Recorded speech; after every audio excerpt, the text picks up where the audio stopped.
Oh my goodness. Baby turtles are adorable. Look at that little guy. I need to make something like that big. Or that. Is that a snapper? Yeah, I need to make a baby snapping turtle. That would be perfect. With a diving lip. That way it floats up and dives down. Oh, that's a good idea.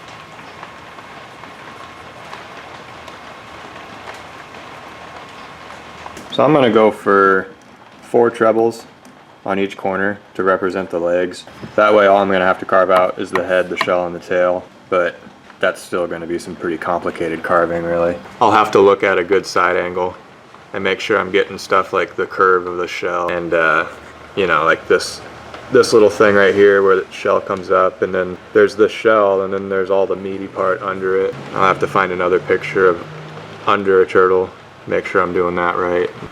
Should be really fun though.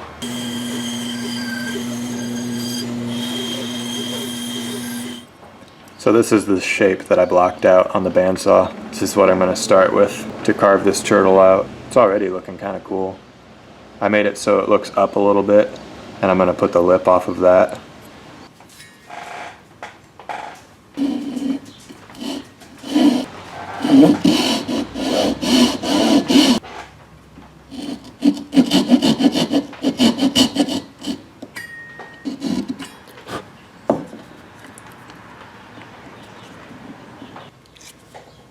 It's going to have a 1/8 inch thick Lexan polycarbonate lip.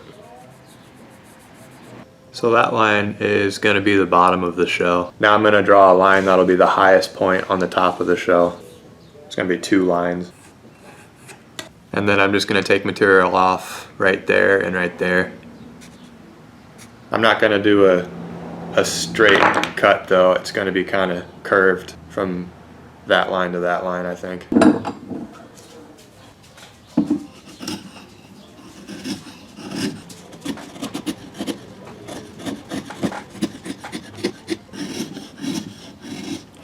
I'm going to want to make sure to leave a lot of built-up material on the back, because these snapping turtles, they have like little spikes coming off everywhere. And if I don't leave enough material, I won't be able to carve out those spikes into this back. I'm making sure to keep away from the line that comes up here for the shell to be over the head, because I could really easily just carve to this line down here and just totally ruin all that detail.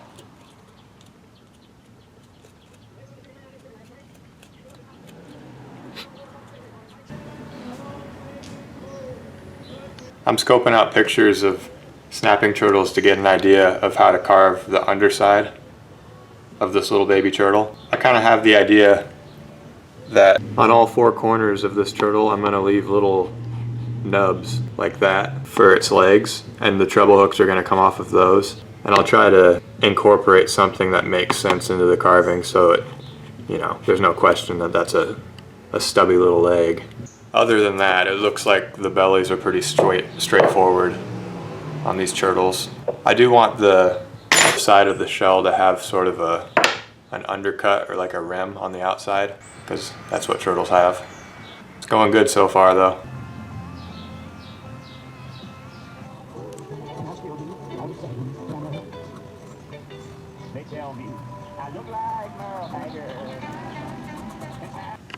Like, I'm pretty unsure about all the detail I'm going to have to carve on this belly, but it always helps when you just block something off and you just cut off material you know won't be there. So just this chamfer right here, this chamfer, I know I want to leave material for all the legs and the tail, and I'm just going to cut this stuff away for now.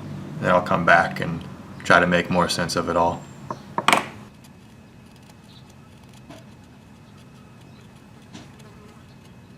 I'm chopping down on some end grain right here to kind of separate the shell from where the feet will be. It needs to kind of get undercut. I think it'll be kind of an important detail right there to set those 2 features off. Sorry for the lawnmowers in the background. They're loud.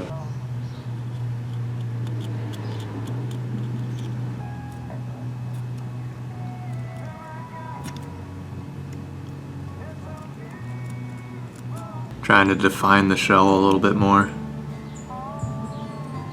It's looking good. There's all the chamfer lines for the head. I'm gonna start carving it now.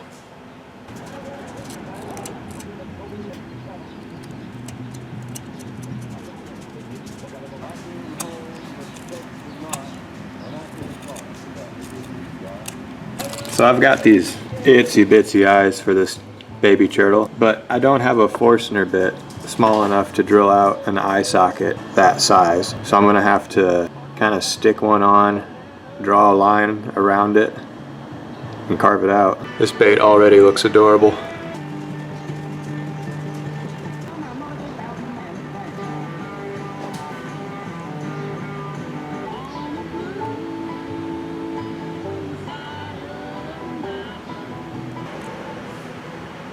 It is so easy to apply too much pressure with little stuff like this, and your knife just slips right through it and cuts into your work.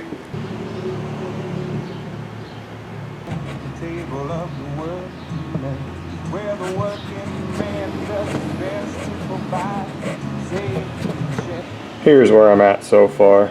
Starting to do some under the body details, and I got the head all carved out. I have a feeling that I'm gonna get really detailed with this. I think I'm gonna put the camera down, get this roughly carved out, and I'll get back to you guys when that's done.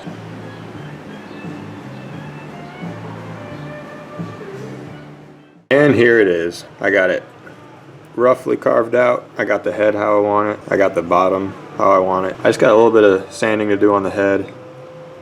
And then I'm gonna need to do all the lines on the shell and the bottom. It's gonna have some lines on the head too. I need to carve out the tail for this thing too. I just sort of ignored that. Still got some work to do.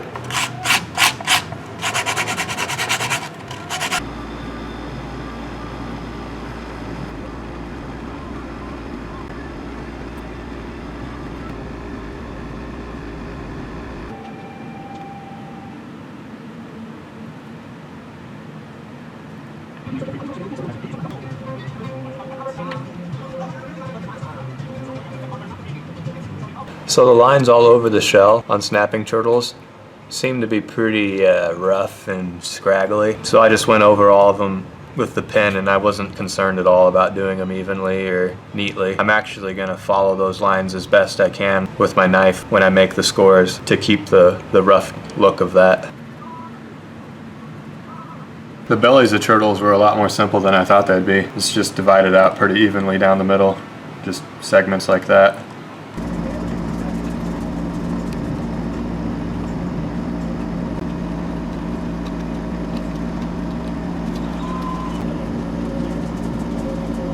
So as you can see, I'm just going over every line that I drew and just scoring it with the knife. What I've noticed to be the most dangerous part when you're carving with a knife is when you're coming over an edge like this and it angles down really quick and your knife just slips straight through and like you cut your thumb or something. Those are the parts that I watch out the most for, so I don't cut myself.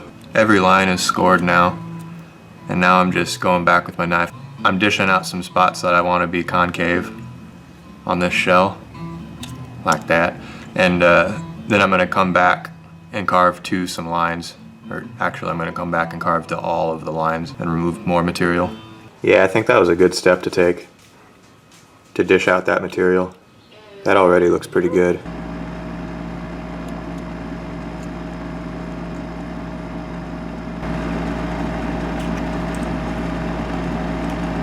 Just made a little mistake right there. My knife slid through and cut into this thing. But I'll show you how to fix that. Seems like I use super glue all the time when I'm making lures. I just take a little bit of super glue. I usually put some out on a surface somewhere. And I find a little wire. I'll lift up what I cut off so the inside's exposed. And I'll put some super glue in there and just close it.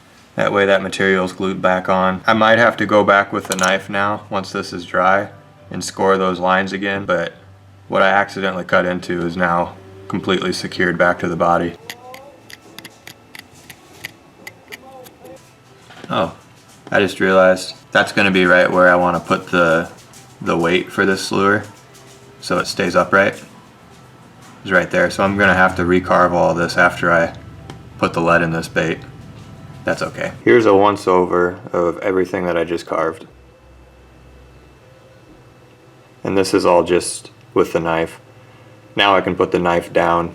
I'm gonna grab some sandpaper and I'm gonna get everything smoothed out. It's even got a little beak kind of thing, like the snappers have, and nostrils, eye sockets. What are you looking at?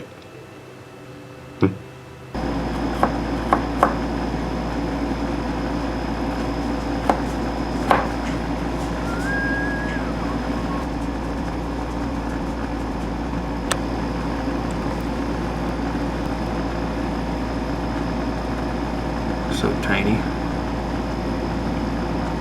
There we go. I got it all sanded as smooth as I want it to be. It's not completely smooth, but I wanted to keep the shell looking kind of natural, and shells are naturally rough, it seems. Now I'm gonna, what's next? Now it's on to drilling the lead hole, and I gotta figure out how big that needs to be. I want this bait to float in the water and crank down like a little turtle would. Like you see them sometimes, they just bring their head up and they're just like that. I want it to float like that. And then I want it to crank down when you reel it in. I think that would look really natural. It'd be a really good presentation in the water. This is gonna be a 1/2 inch hole, which is pretty wide for a bait of this size, but it's gonna be very shallow. It's not gonna go that deep.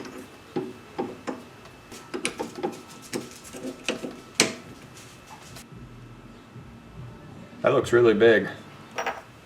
I'm gonna start out with a 3/4 inch hole and see what that looks like. Just because the 1/2 inch, it looks enormous. I think we're making any jokes about that there now, guys. That's where the hole's gonna be.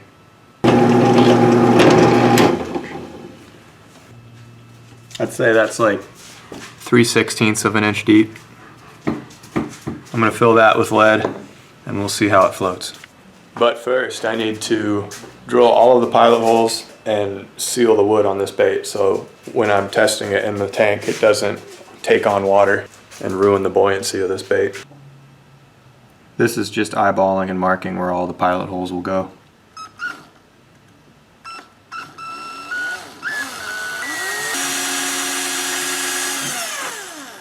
This is the wire I'm using for all of the line tie, all of the hook hangers, and then how I'm going to connect the tail to the body.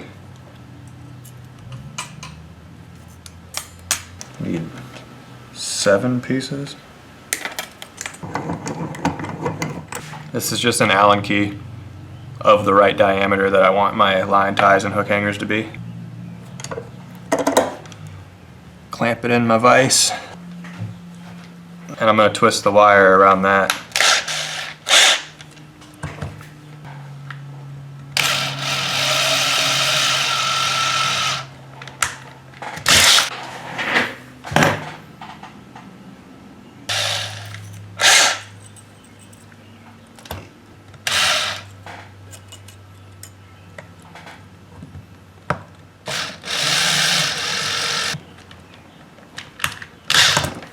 That will connect the tail to the body. It's the same process for everything else.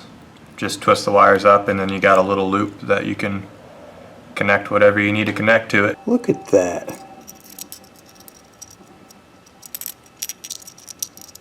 I have never made something that adorable. Little baby turtle. So I got all of the hardware screwed in and I'm ready to put some weight. Well, actually, that was just a mock fitting, I guess. I need to take all that back out. And I need to seal all of the wood, and then I'm going to put all the hardware back in, and then I'm going to put weight in it. I guess I just got kind of excited because I wanted to put this together to see how cute it would be.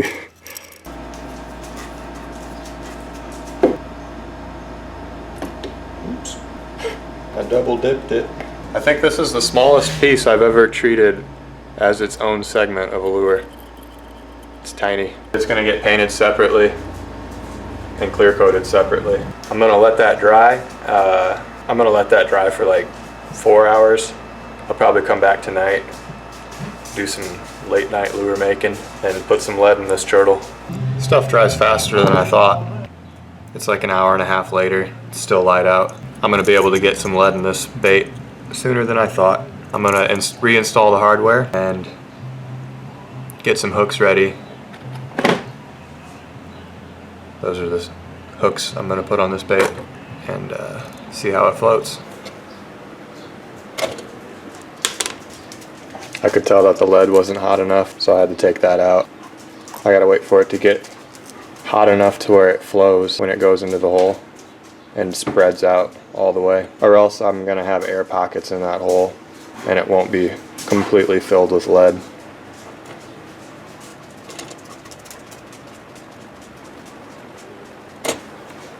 Okay, let's see. Looks like the back is still exposed. It's coming out of the surface of the water, but I think that's okay because when this bait has all of its clear coats on it, I think it's going to make it just heavy enough. And I think, you know, if I'm unable to get it to float like that, I'm pretty sure it'll still work with the lip and everything. It'll still crank down. Looking good. You want to be done working, Chippy? It's hot out here. Good boy. Now it is time to cover that lead hole. I'm going to use 5-minute epoxy and some filler.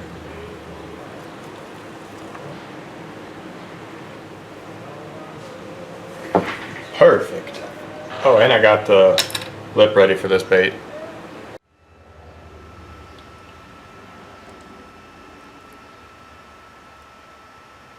It's the next day. I have this bait all put together. I have the lip installed, I have the hardware in, and I have its last layer of polyurethane on it. Just gotta wait for that to dry, and I'm gonna paint. I'm kind of going back and forward on how I want to paint this bait. If you look at your typical snapping turtle, it's pretty bland. It's like a poop color. There's nothing much going on. I want to flash it up a little bit. I want to add some neon colors and some greens and red. If you look at like a paint turtle, I know that they have greens and reds, and I kind of want to mimic that, but still have it look snappy, like a snapping turtle. I'm going to do my best with this one. I hope it does turn out good.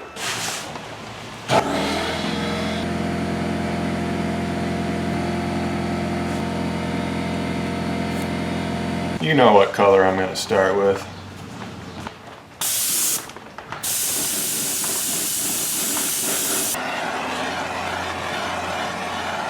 Now I'm going to use this kind of flesh tone color that I mixed myself. I'm going to cover the whole bait in this.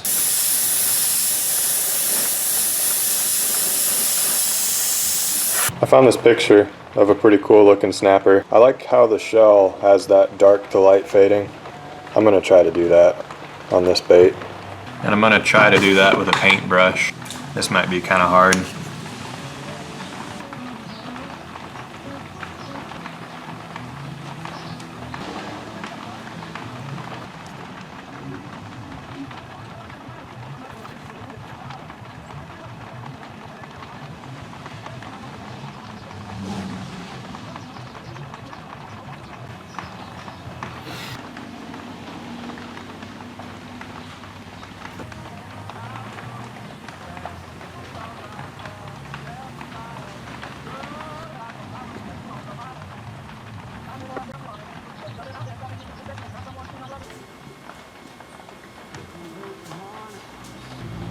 It's looking like a whole bunch of this bait's going to be needed to be painted by hand with a brush, but that's okay. I like doing this.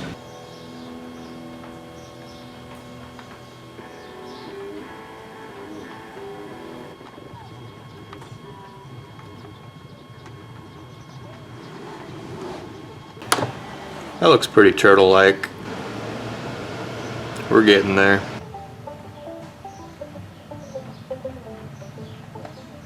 Well, I've got all of the highlights and lowlights done on this bait, but it's too yellow. I'm gonna need to start adding some different colors, some different fadings on this, maybe some greens and some grays, really lightly to kind of just change this whole color. That is way too yellow. I think I can get it the right color though.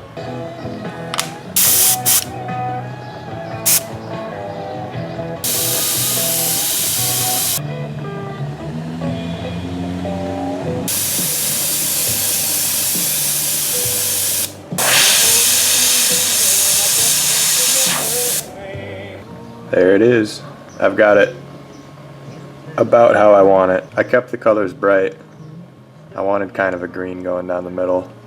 And it's like a very subtle yellow that transitions into like a tan. And then I got all of the brown details, kind of tracing all of the lines that I carved into it. And over the whole thing, I've got a really thin coat of pearlized silver. So the carving stands out a little better when you do that. I'm going to town on this thing now. I'm adding a lot of highlights. I want the shell to have more dimension. So I'm sticking color in where it's gonna mimic that. I think it'll be better if this thing's a little brighter too. Might grab more attention in the water. There, I went for the most colorful paint scheme I could get away with.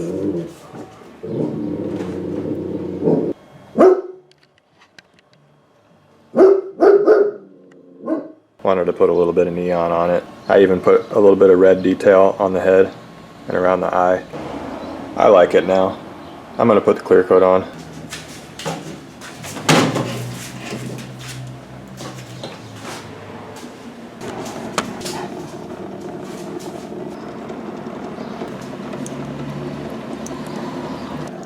Clear coating's exciting. It's just the last step. You're on the home stretch. When you put the clear coat on too, it makes the bait look nice. The colors and everything. Okay. There's a ton of little nooks and crannies on this bait that I gotta make sure I fill with clear coat.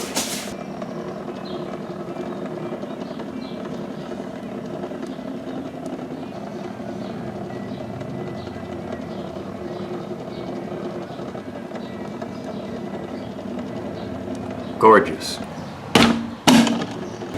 Figured out how to fix my rotisserie. You just hit it really hard and it starts working again. There's the tiny tail.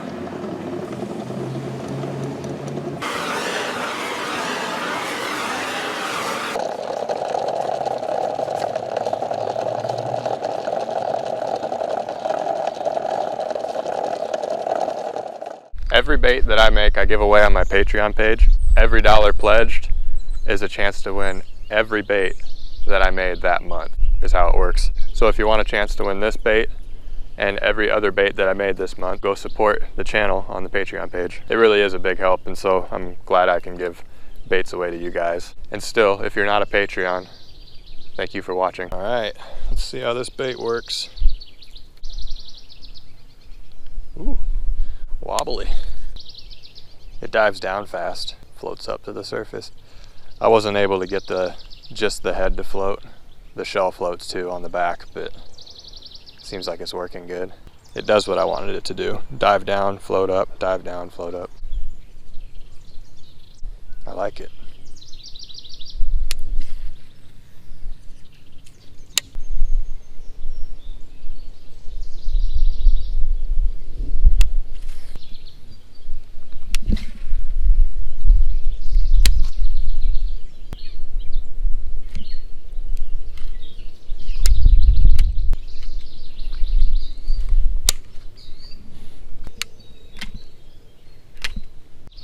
Uh-oh, we just got snagged pretty good.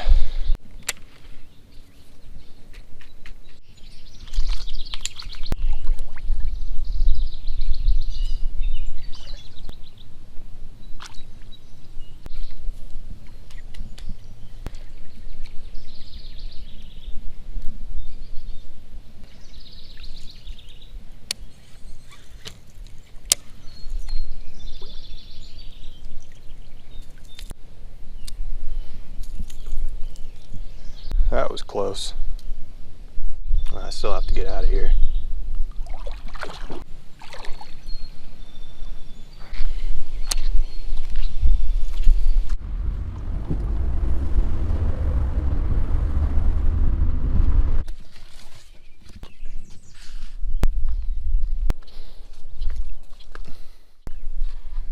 Alright, this is where I'm going to be fishing.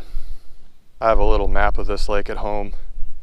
Apparently there's like a 50-foot drop off right here. So I'm gonna kind of fish close to the shore, or close to the bank. Oh, the weeds.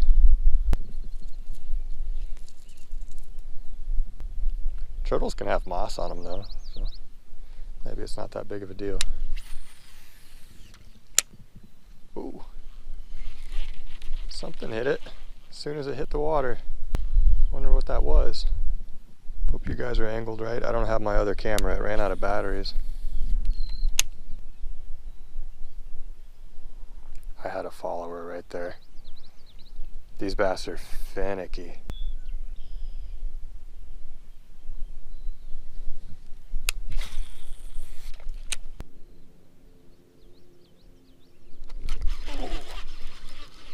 Oh, shoot.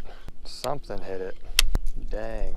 That might have been my only action of the day. I can't believe that whatever hit this bait didn't get hooked. I mean, there's that many hooks coming off of it, you'd think. Look at that. This guy wants a turtle.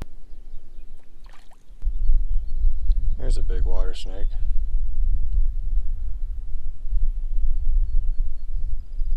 Last cast. Make it count. Nothing. Well, nothing on the turtle today, but I'm not that surprised, really. I kind of figured that was going to be a tough bait to get a fish on, but that's okay. We gave it our best shot.